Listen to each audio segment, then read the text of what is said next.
I'm checking. Morning! All right, ladies. Just check I'm where I'm supposed to be, as usual. I'm nearly a minute late, and you'll never guess why. Because me and Jade were procrastinating. I'm actually catching up on loads of things. Jade can't see where I am, so let's just make sure I'm there. Oh, yeah, there you are. Oh, there I am. So if you're on live, come and say hi. I know some of you are watching from the place where we're coming to do some co-working in a bit. So as soon as I finish here, we're off to Bolsover to do some like a co-working session with some of you. Can't wait for that. So yeah, if you're on live, come and say hi. This morning, I'm talking about how to stop procrastinating. Oh, which I almost don't feel qualified to talk about because it's one of my favorite hobbies. However, I do recognize when I'm doing it, and I do know what strategies to employ to stop myself doing it. But I tend to get a lot of goodness from feeling like I'm doing the little tasks that are absolutely filler tasks and are not important in my life at all. So, do you procrastinate? Do you know if you're a procrastinator? Do you recognize it as self-sabotage? Because that is what it is.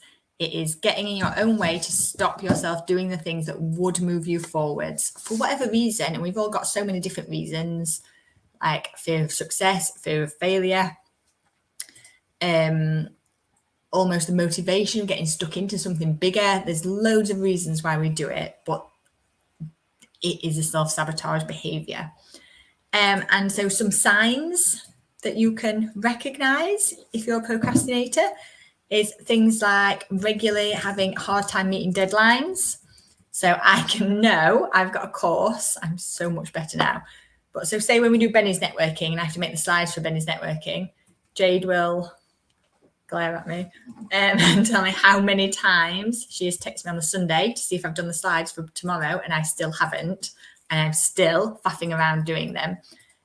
Huge sign of procrastination. Now I schedule time in my calendar weeks before they're even due. So I looked and we've got Benny's in a couple of weeks, and I'm like, oh, what are we doing it on? I've already done the slides. We're doing it on money management. It's done, which is a lovely, lovely feeling. Oh, hang on, I've got comments, but I'm on the wrong page. Hi, someone. Don't know who it is. Let me go and get them up so I can see. Oh, now I've broken everything. Sarah Lou, how are you? I messaged you like a few weeks ago and you ignored me entirely. Hi, proper lovely to see you. Yeah, so if you regularly have a hard time meeting deadlines, if you put off things in multiple areas of your life, so not just one. So it can be that you have bedroom blinds to clean, hugely, that I keep looking at all the time, but they're vertical blinds and they take flipping forever, and I'll just put them off to do other stuff. Other less important things can I add? But if you put off stuff in huge areas, how long I've spent thinking I need to sort out some Lego sets to sell for the kids because I can't have any more Lego in my house. But I put that off to do something even less important.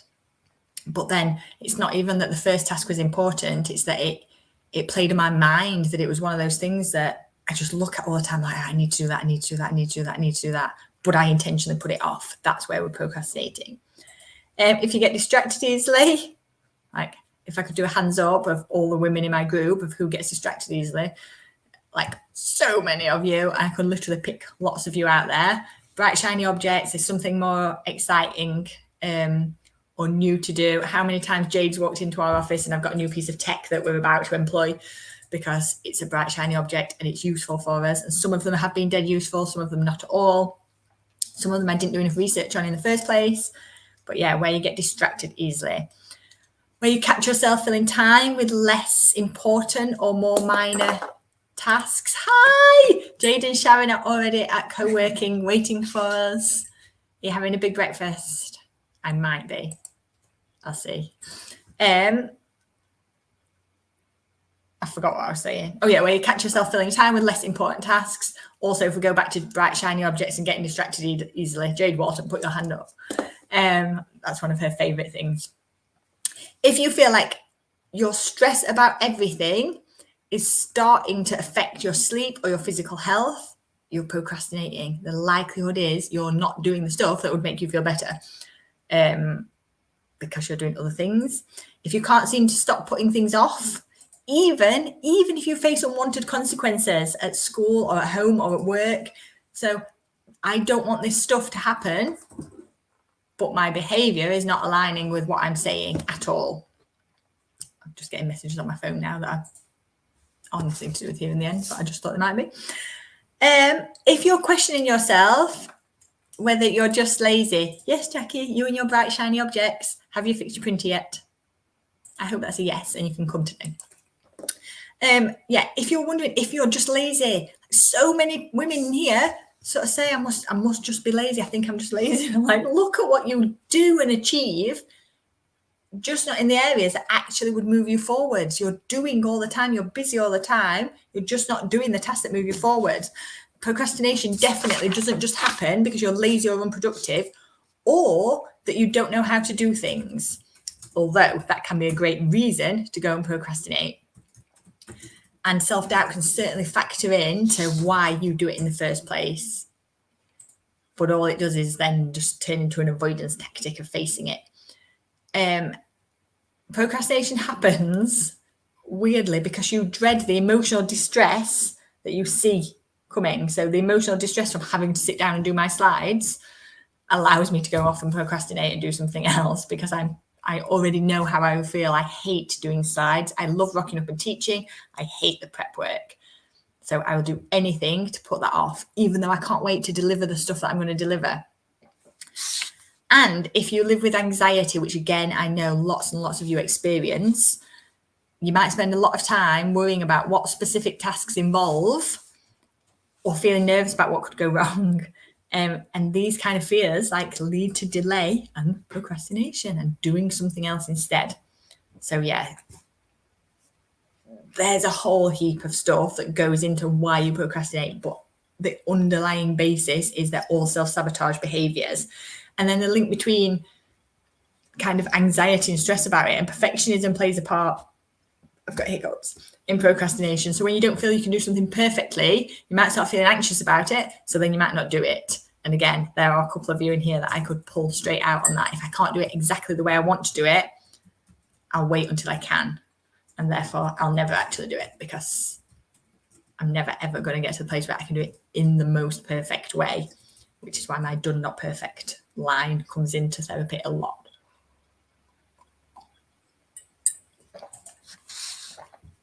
So what can you do about it? And this is huge. And some of these tactics will work for some of you and not for others. It's really important that you get self-aware. We'll talk about this in all of my stuff that I ever teach is about how you get self-aware enough to know yourself and to know what works for you. And then how you get enough influence over yourself to be able to do it regularly and repeatedly, because that consistency is the thing that actually moves us forwards.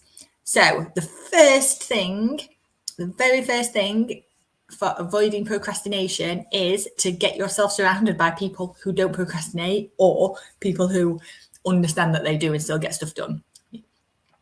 Hang out with people that inspire you and encourage you and will help push you forwards and will have your back. There's been a bit of talk in the growth group lately. There's been some really big stuff happening in there, and all of it is being so supportive. And I've watched people move forwards on the back of it, and I've watched people behave in a much healthier way than they would have done if they hadn't leaned into that space. So this idea is hang out with people that are empowered and determined and want to have their own best life, but want to help you do yours as well. Some sort of non-judgment, safe space stuff. Like that is so important with procrastination because that leads directly onto accountability. So if I've got something to do, if I text Jade and tell her that I will do it, I am a zillion times more likely to do it. It's not guaranteed, it all depends. But realistically, if I say I am going to do this today, I will do that today. We were just moving some stuff over from one to-do list to another just now. And there was a comment on where it said, I'll look at this tomorrow. And Jade pulled me up and said, you haven't done this. And actually I went and looked and I'm like, I did do that. And I had, and I'd put it as a draft and I'd not published it so she couldn't see that I'd done it. But I had done it because I said I'd do it. Jade's probably chuckling at me in the background. I do. When I say I'll do things, if I if I put it in, I'll do it. If I say I'll do it and I haven't written it down, he's totally stuffed, which leads me nicely onto the whole idea of write your stuff down. Procrastination, loads of my stuff comes from the fact that I will say, I'll do that later. I'll remember to do that. I'll remember to clean my bedroom blinds. But because they're not on a to-do list, they never get into my Eisenhower box stuff. They never get into the important and urgent box. So they don't get done. They just stay in my head as another thing I need to do, another stressor that sits there for a while, something that makes me feel bad every time I see them. I see my blinds and I feel bad about them. But I only notice them as I'm leaving my bedroom to go and do something else. So it's the idea that because I haven't written them down and given them any importance, they'll just keep sitting there, almost taunting me every time I go in. Create a timeline or schedule tasks that need to be performed alongside your deadlines. So like I just said about my slides for the next networking event, it's 2 weeks away. It's 2 weeks today. Yeah, 2 weeks today. And I did the slides a week ago purely because I looked for space in my diary where I could do them and put them in and committed to doing them. In terms of procrastination, this is such a useful thing for me because it forces me to think ahead. It creates a space for me to do it. So I'm not trying to do it instead of something else I could be doing. I've specifically got time in my diary to do it. And that helps me loads for certain things. So the things like the work stuff really helps me. If I put clean my blinds in my diary, that won't work. And I know it wouldn't. But if I put it on my to-do list on a weekend, I would do it then because it fits in with how my life's sort of structured. But loads of that is about that self-awareness of knowing yourself enough to know what works. Some days I can absolutely have time blocks. If I've got a day where I'm at my laptop, which is happening more and more, and I'm making happen more and more from April, but if I have a day when I'm sat at my laptop, I can time block my tasks really well. If I've got a day where I'm in between seeing clients, I'm rushing off out to a course, I'm coming co-working, Jade's here, I find it much harder to time block because everything moves around because it's dependent on other people. Whereas those days where I'm by myself, I can make that work really well for me. But all of this is about knowing the structure of your life, how you live and what works for you. And nothing will beat that. I can give you all the tools in the world, but unless you start knowing what works for you and when, you can't employ them. So I know time blocking works on days when I'm on my own at my laptop. Great. Don't try to do it any other day because it just doesn't. So it's figuring out for you on a weekend, my MITs, my 3 most important tasks work brilliantly because I'll write them down in the morning, sometimes the night before. On a weekend, it's often the morning, even though that's not the rule. I'll write them down in the morning and I know I will do these 3 things today. I'll fit them in wherever I can, around sport, around the kids, around whatever we're doing. But I will do them in that manner on a weekend. So it's knowing what works for you and when. And it's just so important. So timelines are essential if you have something that you've done. So if you have a skirt order and you say your order will be dispatched 3 days from order, your timeline's there immediately. So you have to figure that out when that's going to happen. When like Jade and Sharon, cake makers, you have to figure out like from the point someone orders a cake, where you have to do that, where you have to go shopping for the stuff, where you have time to build it. Schedule it in your calendar where you can because it just makes everything so much calmer and it stops you avoiding it to the last minute because it's there in front of you. If you don't use a calendar to that kind of extent, consider whether you could start. Like my life lives or dies by my Google Calendar. It used to be paper-based. I hated the transition over to Google Calendar. Now I could not live without it. I have about 12 calendars, all in different colors. I can switch on and off. It makes no sense to anyone else, but it entirely makes sense to me. And yeah, that's how I structure my life. Eisenhower box, I can't bang on enough about that. There's a free downloadable one on the website. I think it's on filterfreebusiness.com/freebies. There's one for an Eisenhower box. I think it's called Plan Like a Pro. It is. It's called Plan Like a Pro. And with the downloadable, you get the whole thing about how to use it, not just the box. But this is one of those things where when I'm overwhelmed and I've got too much to do, I write my list down and I put it in my Eisenhower box and I see where I should be working at all times. I understand which which tasks are the ones that I need to work on. And you know what? You know, when you're having the breaks, so smack myself in the chin. So when I'm doing a hard task, and it might not even be hard, but because it's in the urgent and important box, it feels like it's a big task up there. When I'm doing those and I have the little breaks between, and I need almost a bit of a down space in between. So I'll go off and make a cup of tea. But then because I still want to feel busy, I'll often pick one of my not important or urgent tasks and do a little task down there that makes me feel good that I've ticked something else off, and then go back to my big tasks. But again, loads of that is about how I know how to play myself. I know that I get motivation from a sense of achievement. So sometimes in between the big tasks, I'll do a really little one, but it's still something to tick off. And it's the little ones are usually the easy ones, ring the dentist, stuff I'm putting off doing, but they're dead easy to do. So I'll sort of manipulate myself and play the game with myself of like, how can I achieve what I want to achieve? Allocating the additional time. I give myself about half a day to do slides. I never know how long it's going to take because I never really sit down to create a topic knowing what I want to say. So I will kind of start and see where it goes. But I know that I should not be spending more than half a day making slides, or I am wasting my time. I'm messing about and procrastinating. There's no way it should take this long because I know what I'm talking about. Half a day should be far too much, but I still allocate that half a day to give myself those little wiggle rooms. So when my brain's broken and I can't think straight and I need to walk away and come back, this idea that I have buffer time, so important to me. And again, it makes everything feel much more achievable. But so often I will finish them early and I can move on to another task that's in my diary and I feel like, oh, I'm ahead. And all of that breeds motivation, which is the opposite of procrastination. Like that is what we're looking for, is the motivation to keep moving forwards. And then one of the kind of last things is make sure that your goals are realistic. So when I talk about the buffer time, it's all right giving myself buffer time on the time I've decided fits the task, but I've got to make sure that the time I'm saying fits the task is realistic in the first place. There are lots of times I've tried to create things that I have decided I can do that in an hour. And it might be, yes, I can record it in an hour, but I can't do all the tech to get it live and downloadable and marketed and whatever else.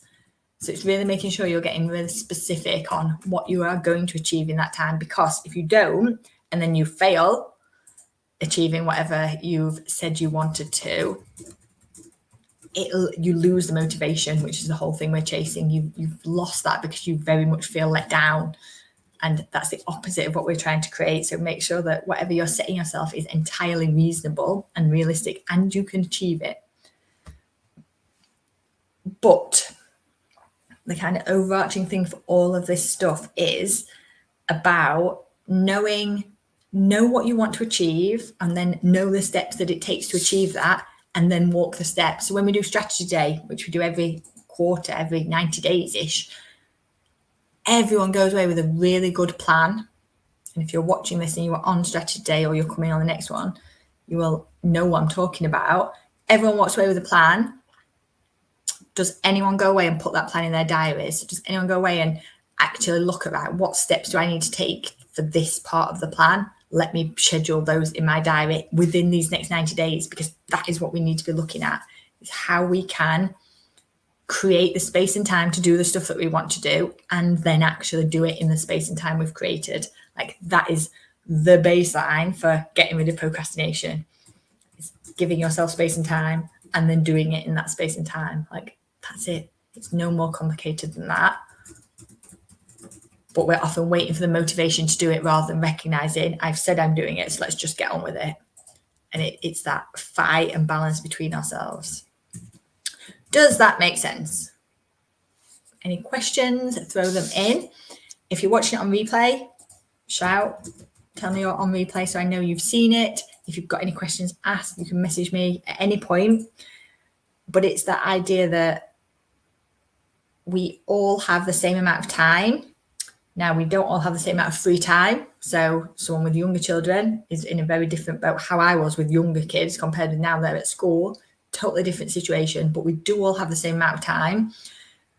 Some of it is taken up, like whether we want it to or not, but there's always time we can create and choose to use, and we can change our lives around it. So that's why I started getting up early, to give myself that space and time to use it. And I willingly sacrificed sleep time and downtime at night, as in my evenings. I would go to bed earlier. I sacrificed that to make sure that I could still manage the balance. But there's this idea that you get to choose what works for you, get self-aware enough to understand what works for you, create the space and time to do it, and then do it in the space and time you create. Yeah? And if you're stuck, shout. And if you need to lean in, shout. And if you need a deeper space for stuff like that, you can join Growth Group. There are places that I can provide and facilitate for you to have that support that you might need. Okay. I am not here next week because it's half term. So my kids break up on Thursday. So they're off Friday and all of next week for half term. So I'm not here next week. The week after is Benny's. So it is our networking training session, which I think will still be at Benny's this time. So wear a coat. I will try my best. So a training and networking session. It's 2 hours on a Monday morning where we get to know each other a bit, get to know what we're stuck on in businesses. We do some training. So this time is on money management. It's a really nice one. And then we do a bit more networking to end. It's very chilled out and relaxed. You are all welcome to come on it if you're local. If you want to know details, just message me or put a comment in the group. But all the events are on Eventbrite. So I'm not here that morning. So I'm not here next week. The week after, I'm not here in the morning. I'm here at 2:00 in the afternoon instead. If you're part of the members group, there's a calendar where you can download where I am or what time, so you can see where I am and you know what's coming up. I'm going to try and make that available for non-members soon. I will put it in my diary so I don't procrastinate about it. Right, hang on, because I actually have it. I only need to copy the page over to my main website. Calendar for non-members. There you go. But there's a what's on post in February. It's available out there. You can see where I am. Right, have a fabulous week. Have a fabulous week next week. If I don't see you, I am off with the kids properly off. And I'm very excited. And I will see you in 2 weeks. But I'm here if you want anything. So when I say I'm off, like I'm not seeing clients and I ain't got work, but I will always be around online. So yeah, if you want to, let me know. All right, I'll see you all that are coming to co-working in half an hour-ish. All right, I'm on my way. See you soon. Bye.